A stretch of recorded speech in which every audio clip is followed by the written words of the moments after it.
So, welcome back, and we are continuing straight on with our study of calculus, and we're going to talk briefly about the idea of notations. So, if we are given y equals as our function, then we can write the derivative as dy dx. That, in a way, it's like delta y over delta x. It's our gradient. Okay. Some textbooks also use y with a little dash. If we are given the function in the form f of x equals, then we must call the gradient f dashed of x. Quite easy to remember because that little dashed is a little sloping line, that little dash, slope, gradient. Okay. Then we also have these notations where we have big D with little x, and that means find the gradient of the stuff that follows. Okay, and the brackets are important because we want to find the gradient of all of that stuff. Okay, this is a final fourth type of notation. Right, let's just get one last color highlighter, where we say d by dx, which means find the gradient of the stuff in the brackets. Okay, now a really important idea is that before we can use these rules, our expression needs to be what I like to call flat. Okay, and by flat, I mean no brackets, no fractions, and no surds. Remember that we can change from surd form to an exponent form using this rule. The little number on the type of root rather is on the denominator, and then the exponent on the inside is on the numerator. Okay, right. Now we're going to do an example here where I'm actually going to do it twice, and I'm going to show you how we'll do it, but I'm also going to show you the importance of using notation correctly. Okay, so here we've got root x squared plus 3. It's not flat. It's got brackets and it's also got surds. So we're going to change this to x to the half. That's what square root of x is. Okay, x squared plus 3. It's better, but it's still got brackets. So we're going to multiply in now, and we're going to go x to the 2.5. I'm going to write 2.5 as 5 over 2. You can leave it as 2.5. And this is plus 3x to the half. Okay, now, have we differentiated it yet? No, we haven't. And that's why we're still calling it f of x. Right? Now, we can use our rules. We're going to bring the power down. So it's 2.5 x to the 1.5. We're going to subtract 1 from 5 over 2. 1 is the same as 2 over 2. So we've got 5 over 2 minus 2 over 2. Not surprisingly, we've got 3 over 2. That's 1.5. And now we're going to bring this half down. Okay. And it's going to multiply with the 3. So we're going to get 3 times a half, which is 3 over 2. And it's going to reduce by 1 to x to the minus a half. Now, if I was to do this in an exam, I would lose a mark, right? And the reason I would lose a mark is because I haven't indicated where I've differentiated it. This here is not f anymore. This is f dashed of x.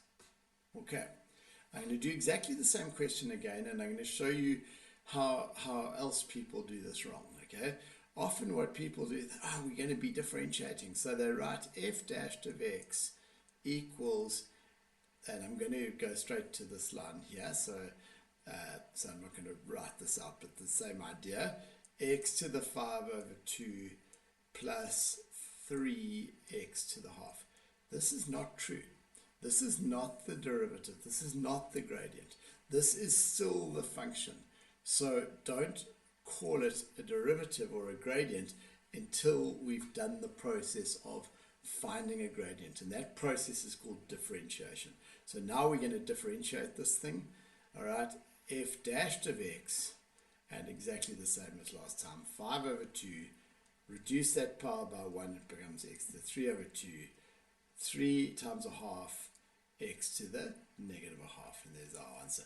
Now you could write this with positive exponents by putting that x to the negative a half underneath the fraction line and changing it to a positive a half. If the question asks you to do so, then obviously you need to do so. Okay, now there's loads of examples here. All right, we want you to pause the video. We want you to try these. Pay very careful attention to notation and make sure you're using the right notation. There's lots of these, so pause the video, try the first two, all right, and then we'll go over those two, and then you can pause and try the next two, and so on.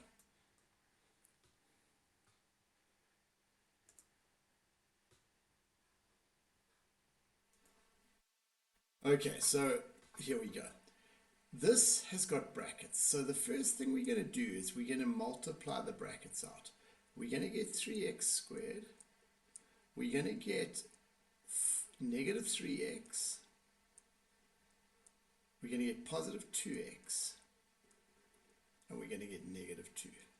Now this can all simplify a little bit to 3x squared minus x minus 2.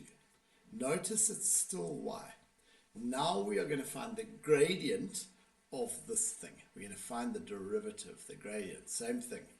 We could call it dy dx, and that's what we're going to call it. We could also call it y dashed, but I prefer dy dx. So the power is going to come down to the front. 2 times 3, 6x, and that 2 is going to reduce by 1 to 1. We don't need to write a 1 there. Okay. Now this one's got a 1 on, so that 1's going to come down to the front, so it's going to be minus 1 x to the 0. But what is x to the 0 anyway? It's just 1. Okay, and then what is the derivative of a number, just of a constant? It's 0. That's our very first rule of differentiation. And there's our answer. Okay, right. This next one has got a problem. We can't just differentiate the numerator and differentiate the denominator. We've got to get it flat first. How do we simplify algebraic fractions? Well, that's right, by factorizing. Okay, so we're going to try and factorize both the top and the bottom of this fraction. 2 goes into the bottom, x minus 3. Right, now, presumably x minus 3 will also be a factor on the top. Let's have a look. X minus 3, yes, and x. What must I put here to get the minus 6? I must put a plus 2. Let's just check that. Positive 2x minus 3x. Yes, all good. This can divide out. All right, and so now you might say, Paul, we've still got a fraction, but I'm hoping you can see that that's actually x divided by 2, or half x, and 2 divided by 2 plus 1. That is now flat. Flat, no brackets, no fractions, no surds. But we haven't differentiated it yet. What's the derivative of a half x? Remembering it's half x to the 1. The 1 comes down, multiplies with a half x to the 0, but remember x to the 0 is just 1 anyway. All right? And the derivative of 1 is just 0.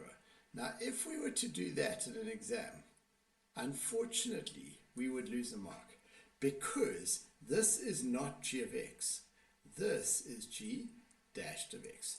So we hope you're seeing the importance of notation, paying careful attention to notation.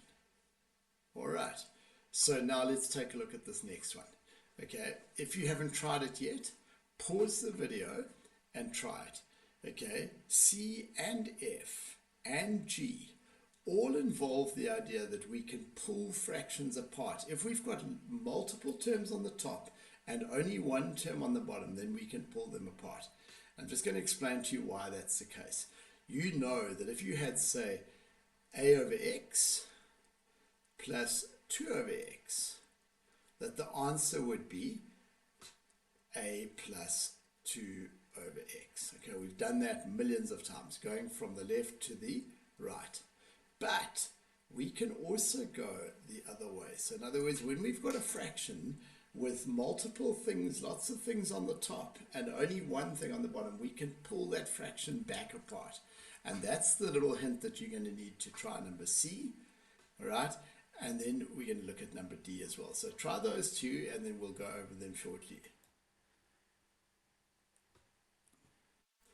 Okay, now, in terms of the notation here, remember that this means find the gradient of. So what we're going to do, we're going to pull this thing apart. We're actually going to separate these terms to 3x over 3x to the 4 and 6 over 3x to the 4. Okay, have we differentiated it yet? No. So I still need to write d by dx. Now careful, I need brackets because at the moment this is saying find the gradient of this first piece and then add the second piece. That's not what I want to do. I want to find the gradient of all of it. Okay, now let's simplify what we've got inside here. All right, I still haven't differentiated, so I'm going to write d by dx. This is actually the 3's divide out. Now I've got an x to the 4 on the bottom. I've got 1 over x to the 4. I don't want a fraction, so I'm going to write that as x to the negative 4 using an exponent rule. Sorry, that is not correct. When we divide here, I'm going to get x to the negative 3. My apologies. X to the negative 3. Right. This one, 6 divided by 3, I'm going to get 2. And the x over 4, sorry, 2 over x to the 4, the x to the 4 is on the bottom. I'm going to use that exponent trick. I'm going to bring it to the top and make it x to the negative 4. Notice I have not yet differentiated it. So now what I need to do is get my final answer, and that's going to be, remember, we're going to bring the power to the front. So it's going to be negative 3. I'm going to reduce the power by 1. And then I'm going to do the same again. I'm going to bring the power to the front, so it's going to be negative 8, and I'm going to reduce the power by 1. Okay, now this has been differentiated, so I'm not still going to write the d by dx. There's our answer. This here is the derivative or the gradient of that there. Okay, we're a bit tight on space here, but never mind, let's see what we can do. All right, this one here means find the gradient of. So I haven't found the gradient yet. I'm just going to write it as dx. Root x is just x to the half.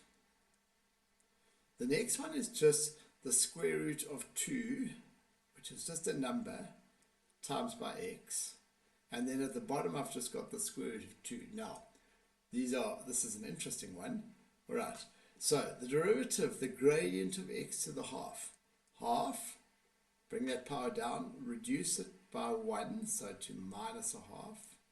The derivative of something times x. Remember, this x has got a 1 on, so that 1 will come down, so it'll just be plus the square root of 2 times x to the 0. And remember, x to the 0 is 1. And then the last one, don't try and change this using an exponent rule. This is just a number. There's no x's.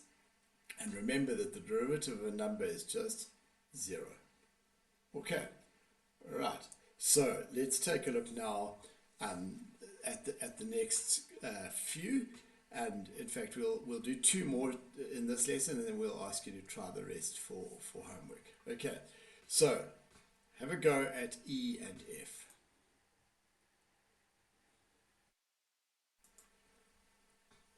Right, F is very straightforward, okay?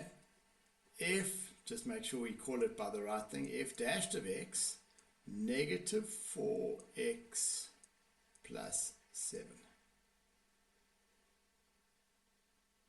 Okay, F, we're going to use the same trick that we used previously, where we're kind of going to pull it apart. Okay, so we're going to change it to x to the 5 over x cubed, and x squared over x cubed. Now, have I differentiated it yet? No, I haven't. So I still need to write d by dx. And I must put brackets because I want to differentiate all of that stuff. Now, I'm still not going to differentiate it. I'm going to work out what do those terms simplify to. Well, x to the 5 over x cubed is just x squared. And x squared over x cubed is x to the minus 1. Okay, now we're going to differentiate it. The 2 comes down to the front, and the minus 1 comes down to the front and becomes a x to the negative 2 with a positive exponent, x squared on the bottom. Okay, we're going to stop there. Before the next lesson, we're going to ask you to try G, H, I, and J. And in fact, I see there's even K, L, M, and N. Try as many of them as you can. All right, don't forget the different notations. And we look forward to seeing you next time.